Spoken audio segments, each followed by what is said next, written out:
पूर्वांचल में quality education और excellent placement के लिए अनेकों राष्ट्रीय और अंतर्राष्ट्रीय पुरस्कारों से सम्मानित KIPM GIDA Gorakhpur. Admissions open for B.Tech, B.Pharma, M.Pharma, MBA and polytechnic. जब गोरखपुर में KIPM है तो कहीं और क्यों जाना। KIPM गीटा गोरखपुर।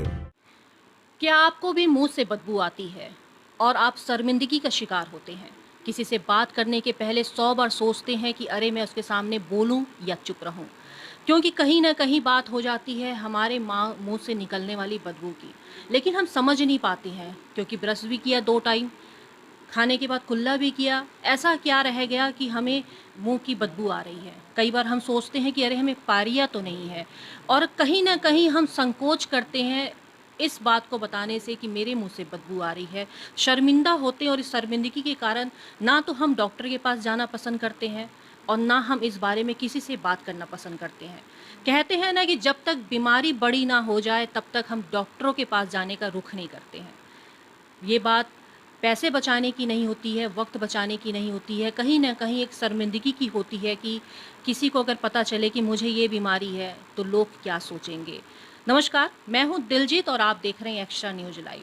बात करने के लिए मैं इस समय आई हूं डॉक्टर प्रियंका यादव जी के पास। ये डेंटल स्पेशलिस्ट हैं और हम सबसे पहले तो आपका बहुत बहुत स्वागत करते हैं एक्स्ट्रा न्यूज लाइव पे। Thank you so much Diljit ji, thanks.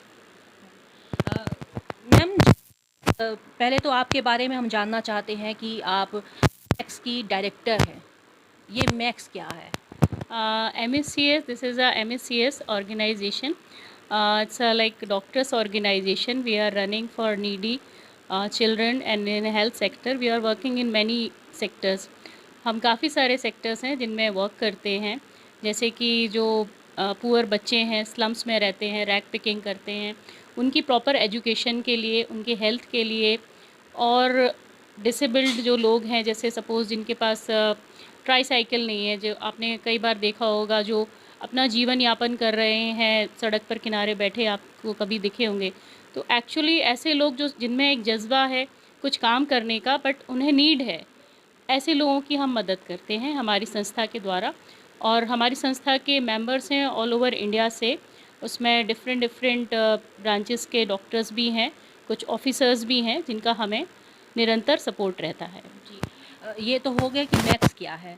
दूसरा, ये जो मैंने प्रोग्राम स्टार्ट किया तो उसी में मेरा ये सवाल था कि लोग बहुत शर्मिंदा होते हैं मुंह की बदबू से। हम बात कर रहे हैं लेकिन हमारे मुंह में बदबू आ रही है, हम क्या करें? हम किसी को बता नहीं सकते हैं, बातचीत नहीं कर सकते हैं, लेकिन कहीं ना कहीं दूरियां होने लगती है, और जब ये दूरियां होती हैं तो लोग बात करने से भी हिचकिचाते हैं। कहीं ना कहीं वो अंदर में एक डिप्रेस हो जाता है। मुंह की बदबू क्यों होती है? देखिए दिलजीत जी, बहुत अच्छा क्वेश्चन आपने किया, थैंक्स। इसको हम लोग मेडिकल टर्म्स में हेलिटोसिस कहते हैं, जिसे बैड ब्रेथ भी कहते हैं आप इंग्लिश भाषा में। तो माउथ से जो बदबू आती है उसके कई सारे रीज़न्स होते हैं।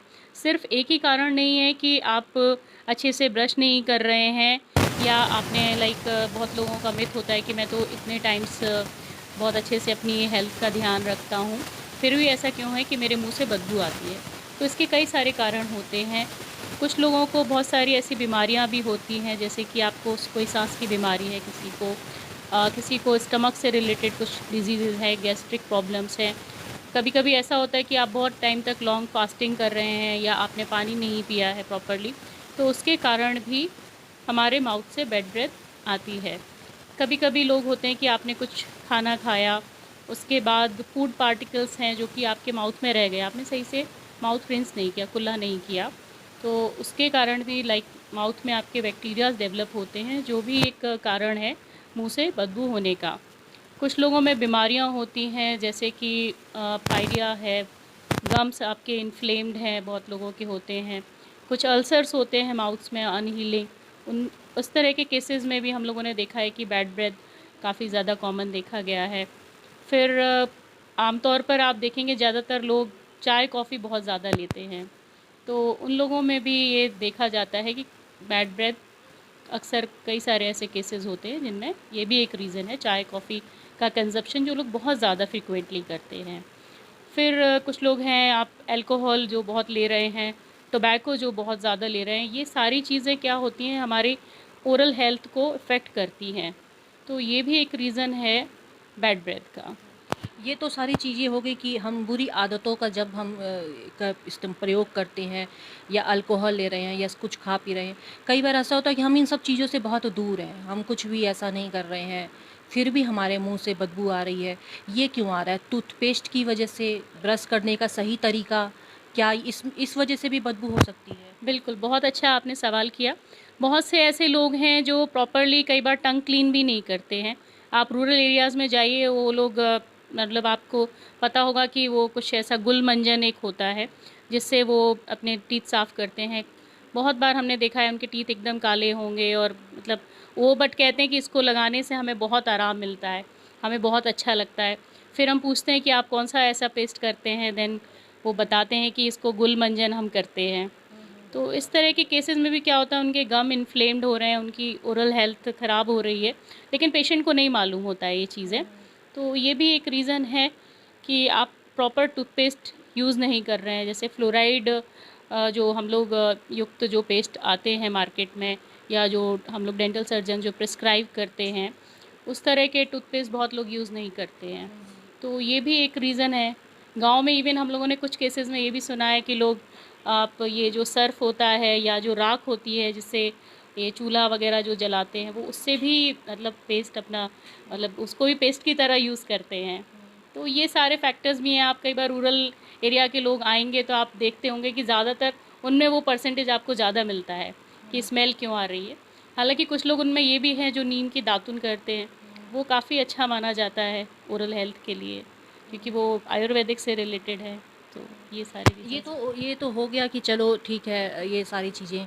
लेकिन आज की भी डेट में हम देखते हैं कि लोग डेंटिस्ट के पास बहुत कम ही जाते हैं। जब उनको दांतों में दर्द हुआ, असहनीय दर्द हुआ, तब वो जाते, नहीं तो घरेलू उपाय ही लौंग खा लिया, लौंग का तेल लगा लिया, अपना घरेलू उपाय। अब तो गूगल आंटी भी बहुत कुछ बता दिया करती है, तो डेंटिस्ट के पास नहीं जाते हैं। ऐसे हालात में क्या ये कितना सही है? क्योंकि हम अपने सेहत को लेके तो कोविड के बाद जागरूक हुए हैं, लेकिन कहीं न कहीं अपने दाँतों को लेकर हम उतने जागरूक नहीं हुए हैं। तो ऐसी हालत में आप क्या सजेस्ट करना चाहती हैं अब हमारे दर्शकों को? बहुत अच्छा क्वेश्चन किया दिलजीत जी। आपका नाम ही इतना अच्छा है, दिलजीत, मतलब दिल जीत लेना। तो एक्चुअली ये भी एक रीज़न है लोगों के अंदर।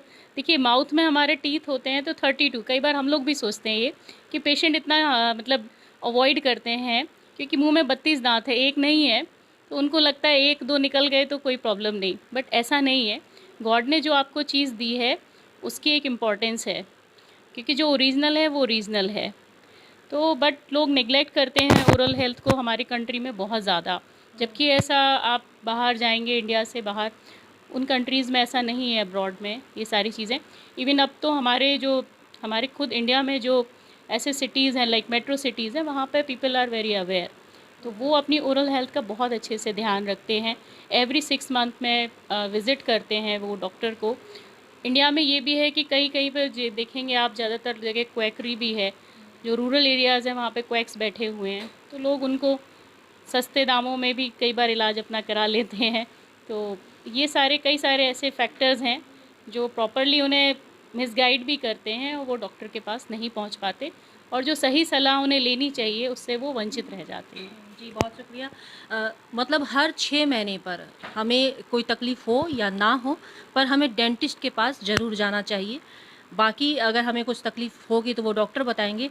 एक सवाल मेरा और भी था कि ये तो होगी मुँह की बदबू। क्या मुँह का बदबू कैंसर जैसी बीमारी की शुरुआत हो सकती है? कुछ केसेस में मतलब मुंह की बदबू एग्जैक्टली तो मैं नहीं कहूँगी, बट या इन सम केसेस लाइक अगर कहीं अनहीलिंग अल्सर्स हैं माउथ में, पैलेट का कलर चेंज हो रहा है, और लाइक ऐसे कई सारे ऐसे चीज़ें होते हैं, फैक्टर्स होते हैं जो कि उसको इन्हांस कर सकते हैं अगर बैड ब्रेथ है आपके, तो sometimes it causes sometimes. Cancer के लक्षण क्या हैं?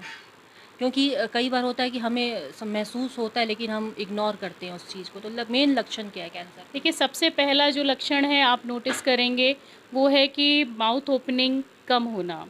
माउथ ओपनिंग काफ़ी इसमें रेस्ट्रिक्टेड हो जाती है, पूरी तरीके से माउथ ओपन नहीं होता है, और गाल के यहाँ पर अंदर म्यूकोज़ा होता है जिसे हम बोलते हैं, उसमें बैंड्स बन जाते हैं, इस तरह से फाइब्रोटिक बैंड्स बन जाते हैं, क्योंकि एक ही जगह पे इसको एरिका नट बोलते हैं, बीटल नट, जिसकी वजह से ये फाइब्रस बैंड्स बनते हैं माउथ में। तो ये एक रीज़न है। इसका सबसे फर्स्ट फाइंडिंग जो होती है वो ये है कि माउथ आपकी ओपनिंग बहुत ही ज़्यादा रिस्ट्रिक्टेड हो गई। फिर आपके कलर चेंजेस होते हैं, जैसे कि आपके पैलेट है, टंग है, म्यूकोज़ा है, इनका कलर चेंज होना।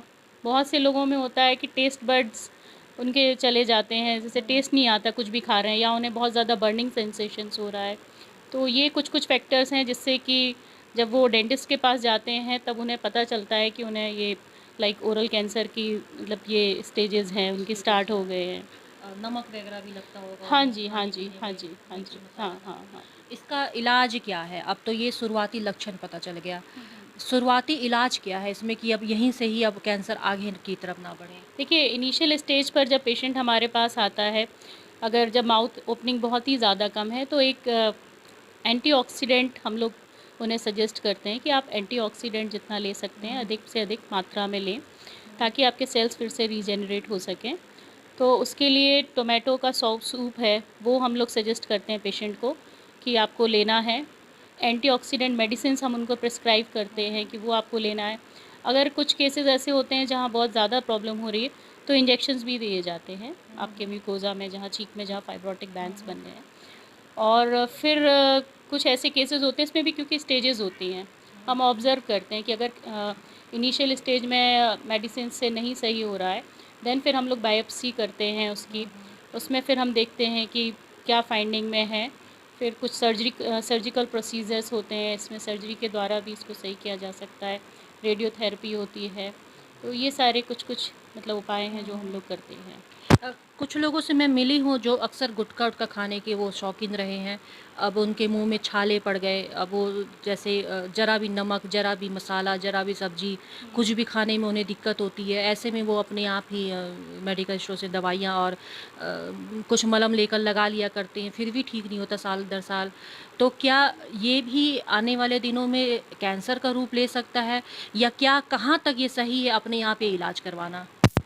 हाँ, अपने आप जो लोग इलाज करते हैं वो एक सबसे ज़्यादा, क्योंकि बीमारी को गंभीर रूप ये देता है कि अक्सर लोग मेडिकल स्टोर से दवाएं ले आते हैं और खुद ही खाते रहते हैं, जो कि उन्हें एक प्रॉपर डायग्नोसिस और प्रॉपर ट्रीटमेंट गाइडलाइन की तरफ नहीं ले जाता है। तो इसके का ये भी एक रीज़न है जिससे उनकी बीमारी है जो बहुत ज़्यादा बढ़ जाती है, और एट द मतलब कभी-कभी पेशेंट उस स्टेज पर डॉक्टर के पास आते हैं, जबकि डॉक्टर कहता है कि आप बहुत ही लेट आए हैं, अगर आप पहले आते तो हम कुछ कर सकते थे। इसलिए ये है कि जब भी कुछ भी ऐसे लक्षण दिखाई देते हैं, ऐसा कुछ भी फ़ील होता है, तो इमीडिएटली सबसे पहले आप डॉक्टर से कंसल्ट करें, अपने नियर बाय जहाँ भी कोई डॉक्टर है उससे कंसल्ट करें और प्रॉपर ट्रीटमेंट लें डॉक्टर के गाइडेंस के अकॉर्डिंग। मतलब कुल मिला के ये है कि मुंह की बदबू से शुरू हुआ ये हमारा आज का ये सेशन, कि मुंह की बदबू ही अगर आ रही है तो इससे आप ना शर्मिंदा हो, ना इसको छुपाने की ज़रूरत है, आप हमेशा डॉक्टर के पास जाएं। आपको मुंह की बदबू नहीं भी है तब भी आप हर 6 महीने के अंतर में आप अपने डेंटिस्ट के पास ज़रूर आएँ। अरे आप फ्रेंड सर्कल में घूमते ही हैं, कहीं इधर उधर जाते हैं, तो एक मुलाकात आप डॉक्टर के साथ भी, डेंटिस्ट के साथ भी कर सकते हैं। स्टार्टिंग लेवल में ही आपको आपकी बीमारियों से निजात मिल जाएगी, और जिस वजह से आपको शर्मिंदगी का एहसास करना पड़ता है, उस शर्मिंदगी से भी आप बचे रहेंगे। हमसे बात करने के लिए बहुत बहुत शुक्रिया डॉक्टर साहब आपका। ये सेशन आपको कैसा लगा कमेंट बॉक्स में हमें ज़रूर बताएं, और अगर आपने अभी तक चैनल को सब्सक्राइब नहीं किया है तो चैनल को सब्सक्राइब ज़रूर करें, और आने वाले दिनों में आपके क्या कुछ सवाल हैं इसमें आप ज़रूर बताइएगा। हम कोशिश करेंगे कि आपके सवालों के जवाब देते हुए हमारा नेक्स्ट एपिसोड भी बने। मैं Diljit Kaur, extra news live से।